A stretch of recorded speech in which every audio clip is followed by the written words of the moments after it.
What's up, guys? Brian here, along with Jesse. Something we usually don't do, but It's been a while.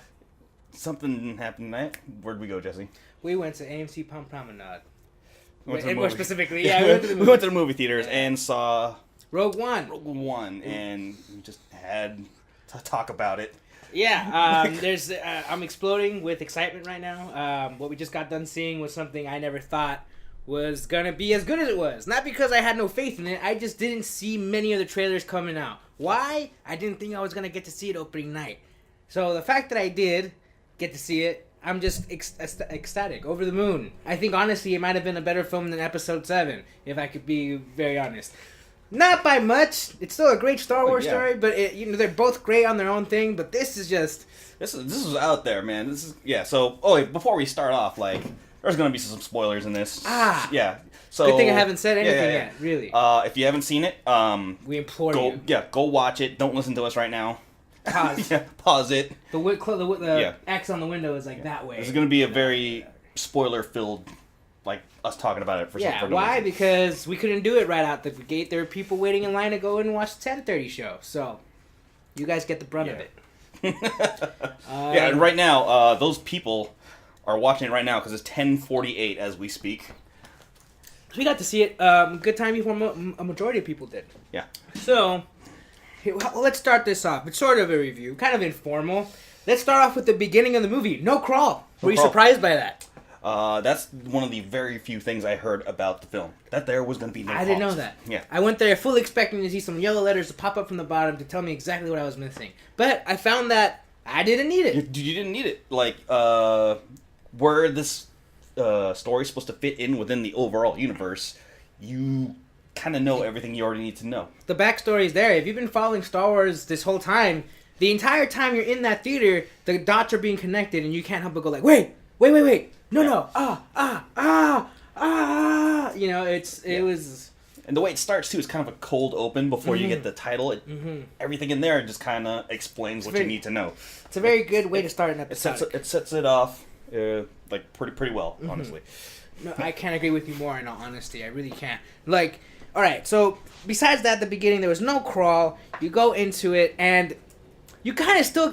I don't know who was in charge of this movie. I actually haven't done a lot of that research yet. I wish I had to say, the director dad made a great choice in doing this or that. Whoever the director was, I can say they made a great choice in directing the family at the beginning of the movie. Now, we get into some very heavy spoiler territory here. Now, you didn't get a cameo of the blue milk that they drank in episode 4. It just felt like this world was just complete. It was like a full circle. You finally felt everything you felt in episode 4, almost, to an extent, with the new cast. And what's even better is that you get something that you didn't get from the relationship that Luke had with his uncle Owen. You actually got to see the interaction between what was the main character's name? Her name was Jyn. Her name character Jyn. You got to see her Jyn Erso. You got to see her relationship with her father. The other, was it Gain Erso or something like that? Oh man, I'm having trouble, but he's the guy who played the bad guy in Doctor Strange, believe it or not. Here, I'll yeah, look that up. Because here's the thing, we watched this film, we didn't get, we don't know how to spell any of their names. No, not only that. We didn't get any background info. I saw on this movie. one trailer 2 months ago, and I'm getting a phone call right now. So 1 second. Hi, beautiful. What's up? What's going on? Cut. Okay, alright. I'm shooting a video over here. A review. Okay. I already have him. He's with me. Okay, beautiful. I'll see you at the apartment, okay? Love you. I'm not sure. I'm still filming, so I'll let you know. I love you. Alright. So, Jyn and then Cassian Andor. Cassian Andor. Oh, what was the father's name? Orson Krennic. Not his name, but the character's name. Yeah, I'm reading your character name. Oh, okay. I'm talking about her dad. Jin's dad. What was his name? His name is... Saw Gerrera. Yeah, Mads Mikkelsen. Oh, Galen Erso. Galen Erso. So you got to see a relationship between Galen and Jyn. Oh, okay.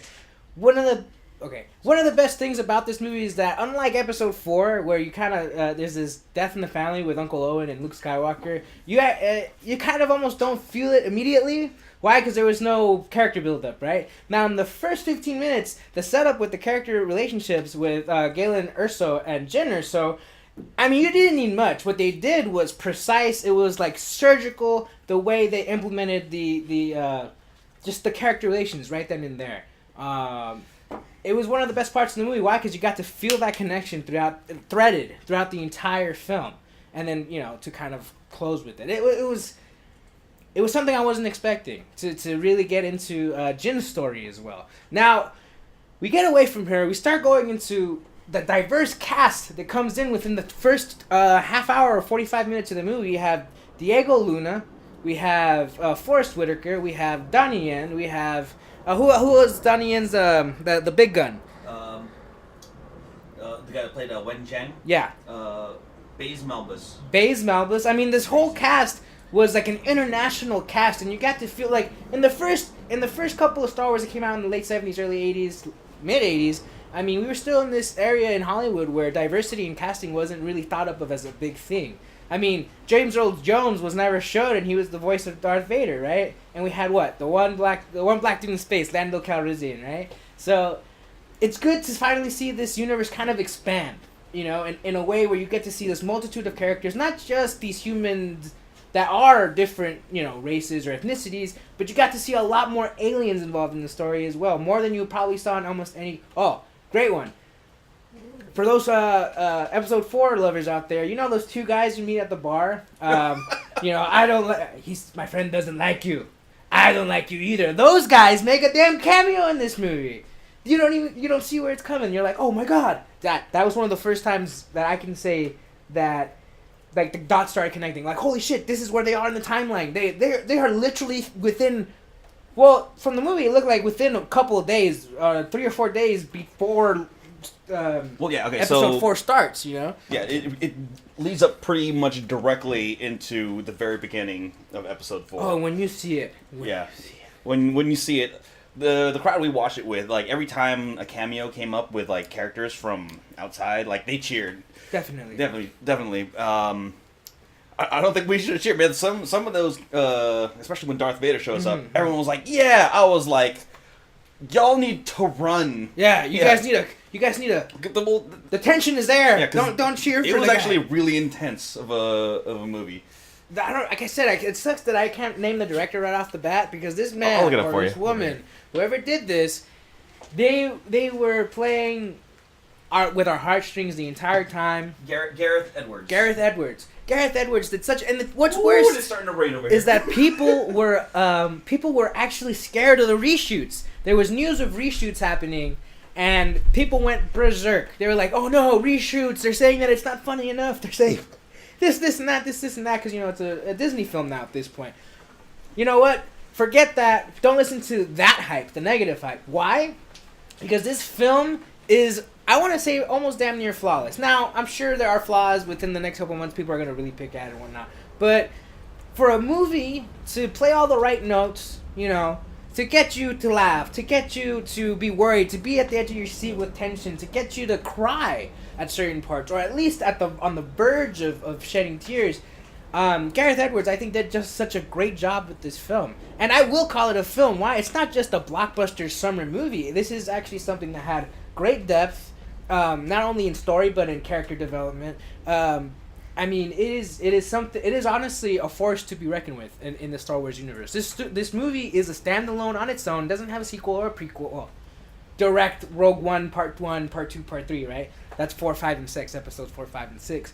But I mean, this is not. Man, this is on the short list. It might be my second favorite Star Wars movie.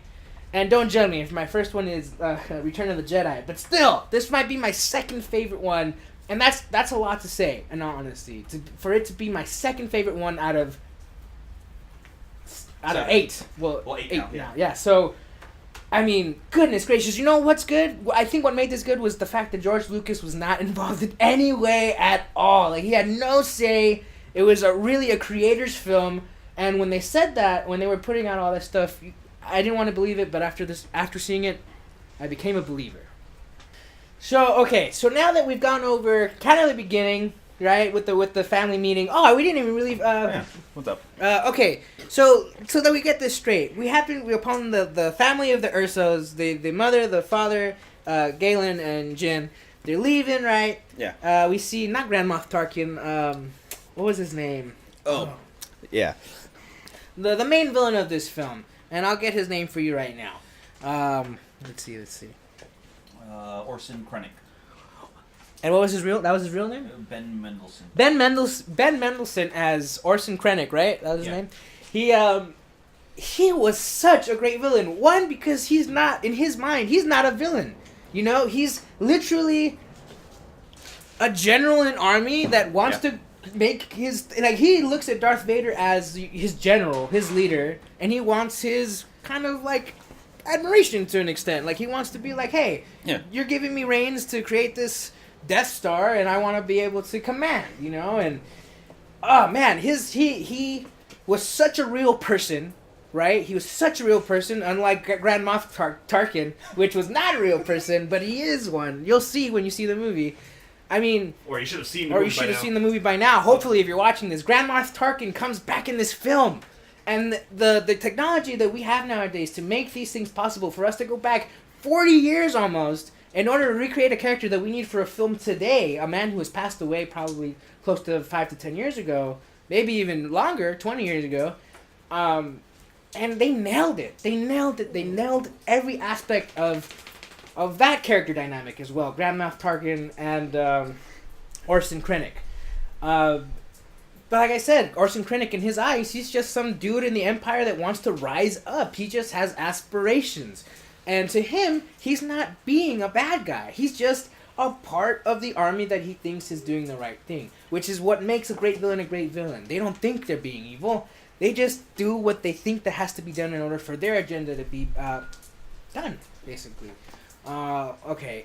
So we meet that guy's character, Orson Krennic, at the very beginning. He kills Galen's wife, right? And Jen has to run off into a cave where there's a rock that opens up. What's it called? What was that movie? Heavyweight Style, you know, where the candy was in the tree trunk and just kind of Heavyweight's reference. Want candy. It's great. So that kind of happened here, but she was the Jolly Rancher, you know. She went into this like stump of a rock, opened it up, you know, and then for the first time you see Forrest Whitaker's character come in and save her. Yeah. And you know what? For the lines that he had, I mean, Forrest Whitaker is a great actor. He gave a lot of emotional range in the screen time that he had. And he did not get a lot. He did. Oh, don't be expecting to come and see a lot of Forrest Whitaker, but what you do see of Forrest Whitaker, you will say is a good performance. Like, you can't say it wasn't. You felt for that character from the beginning of his arc in the story to the end of his, and there is an end to his arc in this story, and it's one of the most gut-wrenching parts of the film. You know, it really is. Oh yeah. Yeah. Well, anything from the beginning of the film that really stood out to you, man? Oh, that's it. That's about it, man. You talked about it. Let's see. So if we're going to go from the beginning of the film, so yeah, she gets picked up by we cut 20 years later where Jen is a 20-year-old. Yeah, she's grown up. She's all grown up. She gets rescued by an Imperial droid. What's even funnier, though, is that she and her family were like... They were Force people. I don't even know if they were like talking about the Force the entire movie, which I thought was great because it finally harkened back to Episode 4 when they were talking about it being some long gone dead ancient religion, something like, you know, the dead religions we have here, where people still kind of like Odin and all that, you know, like well, people still worship him weirdly enough, but you know what I'm trying to get at. It's talked of as if it is an ancient religion. And you hear it all over the place, especially when they're on Jedha. Yes, Jedha, the origin planet of the Jedi, is in this film. Finally, it's not just some artist's rendering or some random vague place on the video game. It's a real physical place, and you get to see where the lore of Jedi actually begins, and it fits very well. There's these temples. It's almost like Hindu monasteries. It's a beautiful planet, and it's a beautiful little state to have situated there. Unfortunately, it gets destroyed. It's one of the very first casualties of the Death Star. And it's one of the first things that we ever get to see destroyed by the Death Star. And not only that, to see the up-close devastation of it. The thing is, from what I remember, like, they destroyed the city. The city of Jeddah, yeah. The last reminding clue. But they didn't destroy the whole planet. No, but, you know, whatever happened to the rest of the planet after that? I mean, it's not as relevant as killing off, like, it's literally like coming here and destroying the Vatican. You know what I mean? Like, that's what they did to that planet. They came and destroyed their most holiest of cities. Like, it's crazy the way they set it up, too. Like, everyone was on that planet, and, like, the main characters, they were all together in the prison, in the resistance prison. Miles away from the capital. Until that moment where they look out the window, you have no idea where they are in relation to that blast. What was Bodhi? Bodhi. He was like, "There's something wrong with the horizon.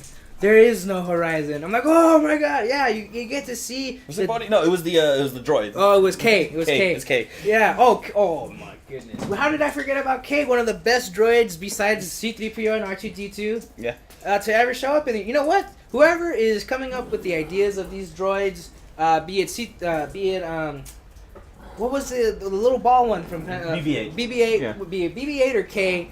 I mean, they're just whoever's the droid department in Lucasfilm. Just keep doing what you're doing, because these droids you're pulling out end up being some of the people's favorite characters in the movie. And another sad thing, you also realize that K will end up. Okay. Another big spoiler before we get to all these deaths. You're supposed to have watched the movie by the time you got this far. Everyone dies. This is like a Shakespearean epic. Okay, this is like at the end of Romeo and Juliet. Everyone dies. I mean, as we were watching the film too, we were thinking like, all right, well, we know this, happens before episode 4, 5, 6. And so, like, as you watch the film, you're like thinking like, do these characters appear? Like in the future. Do I ever hear any of these people's names? Yeah. We do hear Urso's name. But that's so it. As you're watching the film, you already kind of know like the end. Their ends are coming. They're almost inevitable. Yeah. And even then, like when it happens, it's gut wrenching. Gut wrenching. I mean, all of these people. I mean, we're talking about it as if they're real historical events. When you're a Star Wars fan, you talk about these battles as if they really happened, as if they were really like the Battle on Wounded Knee. It's like, the Battle of Tarkin, or Battle of like, what are these? I can't even remember them right now. They don't come to mind. But you know what I'm talking about. There are specific space battles that everyone should know about in the canon or the lore of Star Wars. So yeah, everyone dies. So whenever I said death, just be aware that everyone ends up dying anyway, right? So Forrest Whitaker dies, right? He's in this. He was in the planet of Jeddah. He was kind of almost like the Osama bin Laden to the Republic, basically. He was that person hiding out in caves, basically, is what his deal was. But once that part of the beginning is over, about 45 minutes in, we also see this band of misfits come together, right? And that's Donnie Yen and Diego Luna and all of them. They come together and they form this little crew. And this crew, I mean, you would think because they've never spent a day together, right? The fact that they're all fighting for one cause, they did it very, convincingly. The fact that they were all fighting for the rebellion, and it just really showed how important this rebellion really was to these characters, because all of them were able to team up. It was the impact of like the importance of their mission. Exactly. They had one mission, which was to get the plans of the Death Star.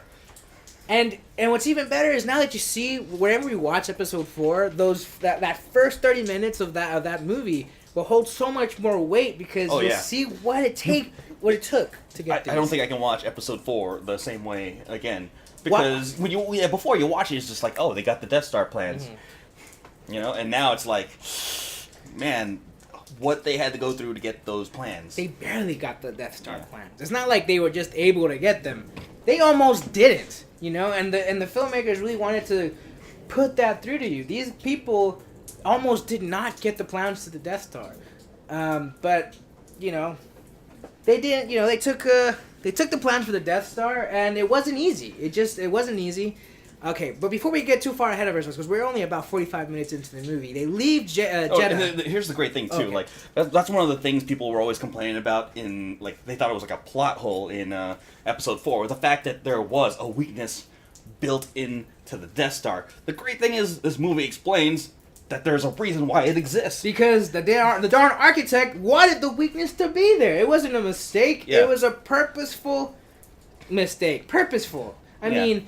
He even said himself, like, why did you work on it? Because if I didn't, it would build it anyway, and without any sort of built-in weakness. He wanted to build it so that the weakness would be there. And not only it's that, he named the plans after the nickname of his daughter. So if his daughter ever came to find the plans, she'd know immediately which ones they were. I mean, Stardust. There's this big old terabyte, like a room full of terabyte hard drives, and I was like, ooh. Tapes. There were tapes. There were tapes. Yeah. I'm like, oh, their IT department must be really like hardcore. Like, this is ridiculous. That storage room must be really cold, is all I'm thinking, right? Because, I mean, you can't have these things overheat. Now, what I like about this movie now, also is that the tactical talk, the tactical speak, the technical speak of war was taken so much more seriously. Why? Because you're seeing it happen in action. It was almost as if you were put into like a SOCOM video game or a Battlefield video game, or what's the name of the...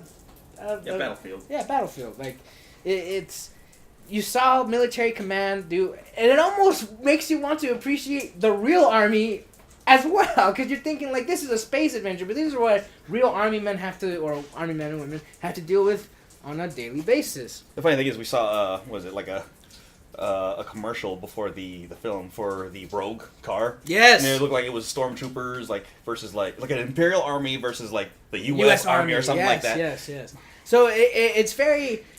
You can tell that it's something that is meant to kind of like shake people to the realities of war. What the sacrifices someone has to do in order for an outcome of that war to be positive, either on either side. There has to be sacrifice. Now, after they leave Jeddah, right? This is where it gets even more intense. It's like it doesn't slow down until the end. It's all paced. This is it.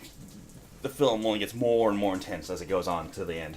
And so we leave Jeddah. What happened right after they left Jeddah? They went to they went to Yavin 4. Yavin 4 to talk to like the committee or what were they called? Not the Senate. The rebellion. The whole rebellion, right? They're on there to this table. Oh, and the thing is, what happens in Jeddah is that she finds a message, a hologram with a message to Jin. So from Galen, right, to Jin, and he basically says everything that we just said. He wanted to do it. He wanted to build the Death Star because if it wasn't for him, or someone who wanted the Republic to not be the Republic anymore, someone else would have built it without any fail-safes. He wanted to make sure that he did that, and he told his daughter such. He even said everything, like there's a chute, part of the reactor core, if you shoot something in there, it'll make the whole system blow up. Now, yeah, the whole system will blow up or go down or something. Yeah, that's what you said. That's what you said. That's exactly how you said it. Kay, like I said, Kay has so many great moments in this, and he'll probably be one of your favorite characters by the end. And when his death comes swiftly, well, not so swift, but when his death does come, it's like when Hedwig dies. It's like, when Dobby dies. You're like, no way. No, like Hedwig just dies like... True. Yeah. We don't have a lot of... Like, no, this is like, he's fighting till the end, too. He's throwing stormtroopers up in the air and like at each other. He's shooting, and he knows he's going down. He just gets on the radio like he's just yelling like, climb. I'll lock the doors. I'm sealing it. Dies right there. What a heroic robot. Yeah, that's all I gotta say. Or droid. Let's see. So they get that message from Jeddah. No one believes her because no one else has the message, right? So they're saying, hey, what if we go into this as if it's a trap? Why would we believe you? You're Galen Ersa's daughter. And she's like, well, why would he have to lie about this? What does this bring him besides pain? And ultimately, death is what it actually ends up bringing him. Why? Because Orson Krennic, I believe, is the general. Yeah. He ends up finding out that a pilot, what is it?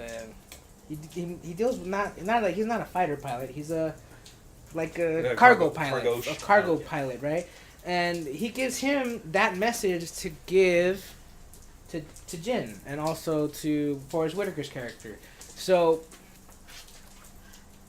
it's it's just so many dots to connect, but it shoves them in your face to the point where you're able to connect them, especially if you're a Star Wars fan.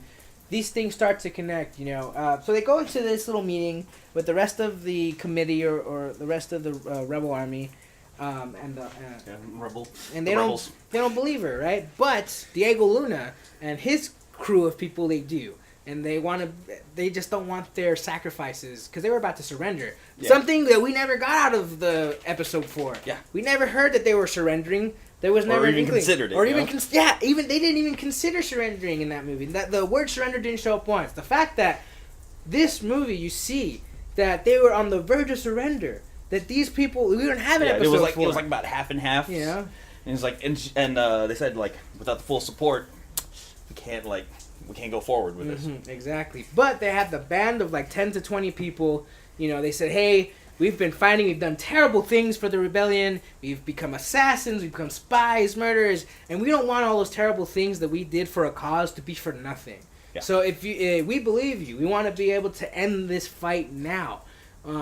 So right then and there, I mean, if you wanted to call any movie the Suicide Squad, this was it. This was the Suicide Squad because they weren't getting out of their life. And the cool thing too is when, as they were leaving, they asked for the call sign. Tell them about that because you do it more justice than that. They were asking for the call sign, and who is it? What's his name? Bodhi was sitting there like, Rogue 1. And there you go. That was the birth of the Rogues, the Rogue Squadron. The Rogue Squadron, if you will, the first incarnation. Oh man! Not only that, the best part of that too is where he's like, "All right, bye, pieces out." But like later on, when they come in to save him, he calls him like, "Hey, Rogue One, we're behind you." And I was just like, "You got him." Go get him. Go get him, Rogue Go One. get him. Go get him. Just to wrap up the middle of the thing, now they're gonna go and get the plans, people. That's what's gonna happen. How much time do we have left on this one? Okay. 4 minutes. So now they have the crew. The Fantastic Four. I mean, the Fantastic Four. The Ocean's 11 of Star Wars is now coalescing in order to get these plans from this planet. I forget the name of the planet right now. It was just where the Empire keeps all of their data, all of their engineering data, everything, weapon specs, base specs, everything that you would need, and they go in there to find the plan for the Death Star. Now, the people that go inside are Kay. What's even better is that these little homages, these little throwbacks to old movies. The fact that they landed. And a general with some stormtroopers go into the ship where the rebels come in. They knock them out and they change into their clothes. It's like that's classic episode 4 stuff right there, So that they go and they become officers of the Republic. They sneak into the engineering base or Empire or whatever, and they go in there and they just tear shit up. One of my favorite lines in that movie is like, "Hey, the Force is with us. Let's make 10 men feel like 100." And it's like, wow, what an inspiring way to do that. A lot of like sneaky, being like real sneaky. They got there on an Imperial ship, and they were like, I saw some rebels over there on Pad 2. So it created diversions. Yeah, it created all these diversions to draw them away from what was really going on in the vault. And they had 20 to 30 minutes to go about 3 or 4 miles apart from each other and spread like these bombs, and it made it look as if there was an immense siege happening on a beach, which was like historical homages to Vietnam. You know what I mean? Funnily enough, or at least it seemed like it, with the palm trees in the wind and their palm trees on fire and they're on a beach. The great thing is they started going off and they were sitting there in the control room and just gawking at it like, are we blind? Are we blind? Go get them. Yeah. Do something about this. It's like, why is everyone just standing here in awe? Like, they thought they were too big to fail, But obviously we see that they're not. If you watch the movies, they're not too big to fail, right? So they're in the base. They're going to this big IT room where they see all the terabytes, and they have to get there manually. Why? Because Kay had to shut off everything because there were people encroaching. He had to basically shut down the entire part that they were at. So what do they have to do? They have to shoot down the glass. They have to jump onto this huge pillar, right, and get it manually. And what the whole thing is they have to get it to the top of this building, which is like, that big old wind cell building in Dubai with a big old satellite on top. That's basically what it looks like. Now, they go to the top, and they figure out that they can't even send it out because the shield are still around the planet, right? So it's, again, perfect homages, throwbacks to the old, like, this is episode 5 right here. I don't remember right now.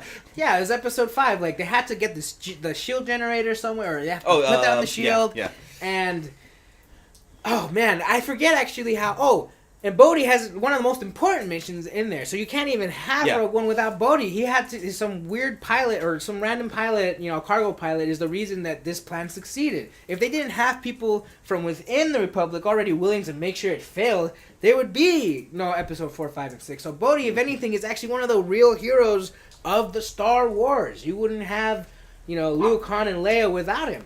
And he's just he's shown as such a humble character, as just someone who wants to do the right thing. Like, he knows in his heart that the Republic is bad and the rebellion is something he should be joining and help fight. So one of his missions is actually to try to get communications back up with the rebellion, and with that he's able to make sure that they all come here and they get reinforcements. But he was also able to tell them at the very end that they have to get the shield down in order for them to manually send over the plans for the Death Star, because the file is way too big.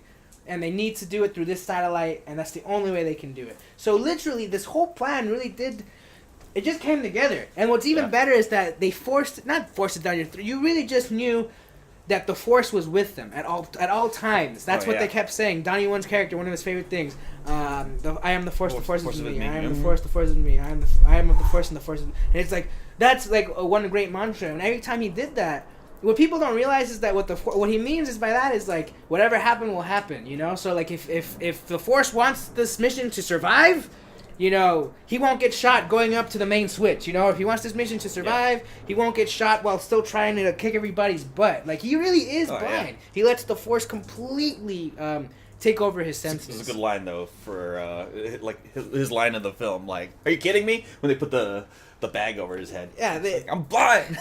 They take him away and like they put bags over everybody's head. He's like, why me? Like, I'm blind. There's no way I'll know exactly where I'm going. So, and what's great is that back to what's even better is that he's one of the best things I've seen. Like, he was a Jedi without a lightsaber. Is basically what he was. He was just a steward of an old religion.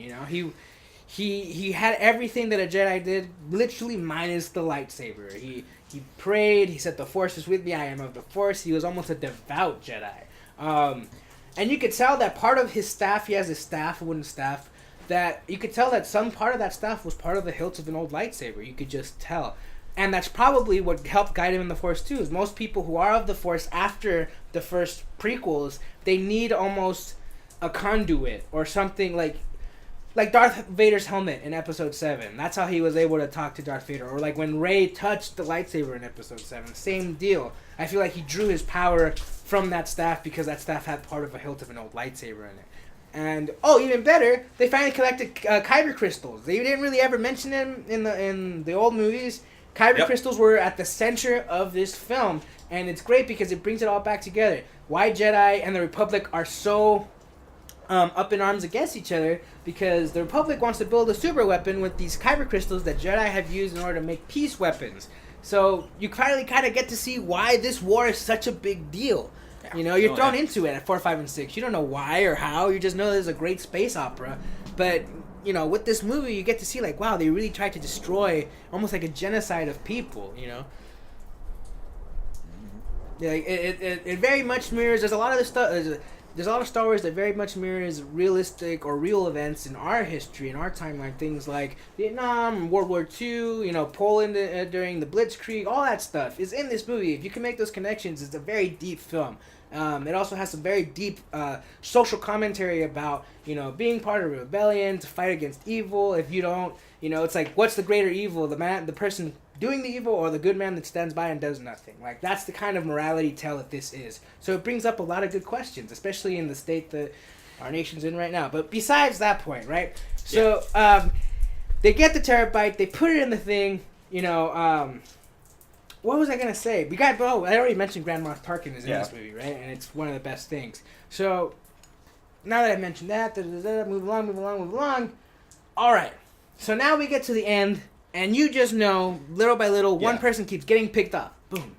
Boom. First goes K. First versus K. Then goes Donnie Yen's character. The main character is Donnie Yen. And then after that is his friend, the guy, the guy I said looks like an Asian Cable is basically what he is. It's pretty badass. It was like Cable or the guy.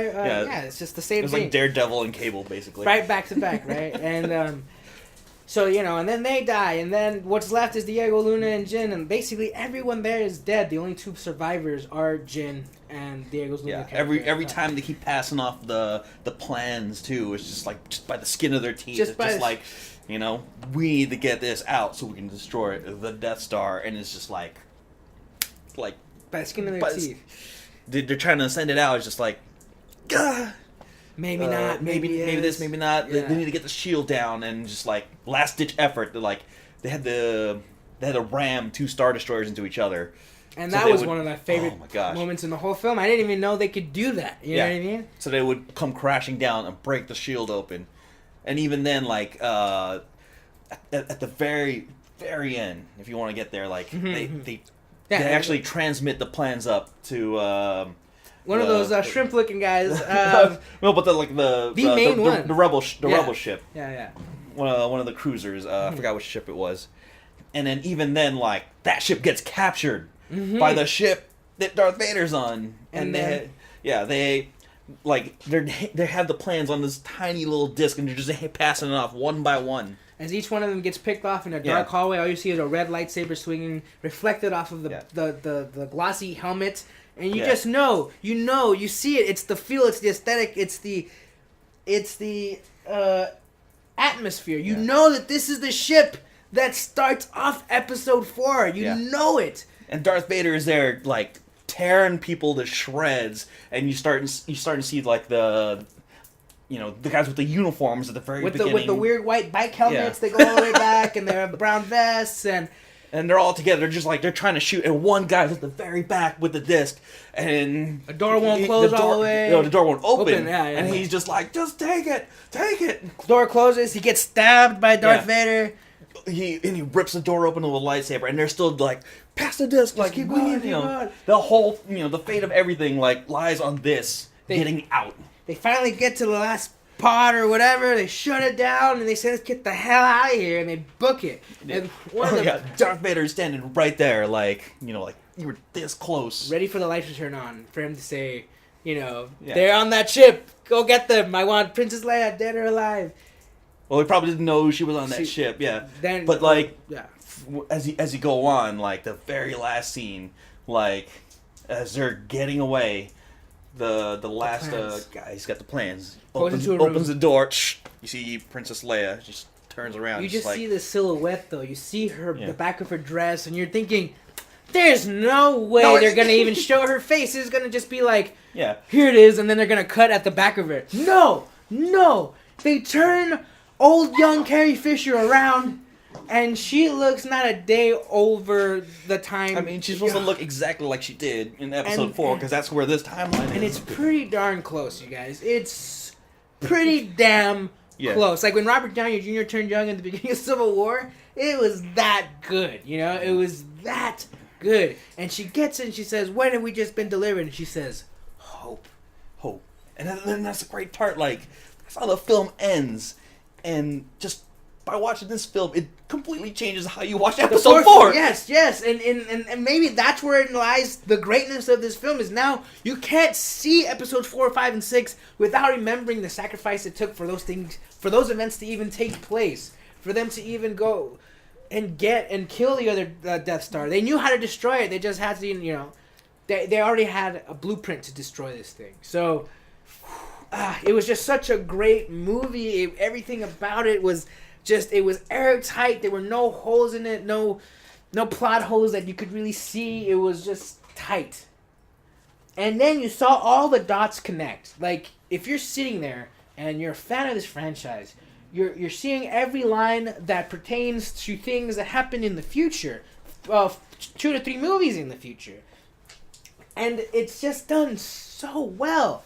So it's like a master puzzle maker making this intense puzzle with many connecting pieces, and I can honestly say it's one of the best, if not, like I said, I think it's the second on my list. It's one of the best Star Wars movies you'll ever see. It's different. It's not just Jedis and all that. I mean, it is that, but you see it through a completely different light. All the things that you wondered about Episode 4, all the encompassing lore that came with it, you finally get to see it here. All the things they mentioned, Jedi's being an ancient religion, being hocus pocus and phooey, it was mentioned here. Everyone treated it as if it was an ancient religion, saying, the Force is with you. You walk around Jeddah, it's like people, it's like monks on the street, I implore all of you, go watch this film. It's honestly, it has great storytelling, great story development. It has depth in history and depth in its storytelling. It's a remarkable film, and I will call it a film. Why? Because I think it's also up there with some of the great realistic war films, it is something that'll make you think while you're watching it. And that's something, not necessarily that we didn't get with Episode 7. Episode 7 was a real big crowd pleaser, did a lot of fan service. But if we come down to it, it was very similar to Episode 4 in feel and all that. So, some people went away thinking, oh, it's not too new of a story. We wish it was a newer story. Now, this is a story you've never heard before, and it's a story that we all deserved to know. And I didn't know it until I went and saw it myself. You didn't know until we actually watched it. Yes. I was like, I didn't know I was going to go watch this movie. I was like, I didn't care, really. And when I found out, I watched the first trailer. I said, okay, I'm a little more hyped for this now. It looks legit, especially the retro feel to all the machinery and all that. Yeah, we're going back to that time. Yeah, and oh god, I can't really stop thinking about how well this movie was made. And like I said, people worried months and months ago about reshoots, saying that hey, this is trouble for the film. But no, it wasn't. They really did go on there to try to make it a better movie, and I think they accomplished their mission. They went in there and made a very good film. That's about where I'm at with that, man, in honesty. Yeah, this is it. And this is us literally an hour after watching it. So, I mean, it's premiere, not... No one else is... I mean, people are barely watching it. Yeah. So... I mean, I don't know what else to tell you guys. At this point in time, people are still barely watching it, so we'll see how it holds up with everyone else. But dude, I was in. I loved it. But in any case, I hope you guys had fun watching the review. I hope you enjoyed our thoughts. Just, our first thoughts. Our first thoughts. Really, there will be more thoughts to come, I'm sure, as the days go by. Now I can't wait for episode 8. We got one more year for that, so good stuff. I gave it an A plus, a triple A plus. Yeah. Oh, yeah. We'll be talking about this tomorrow. Mm-hmm. All right. Later, guys. Peace out, guys.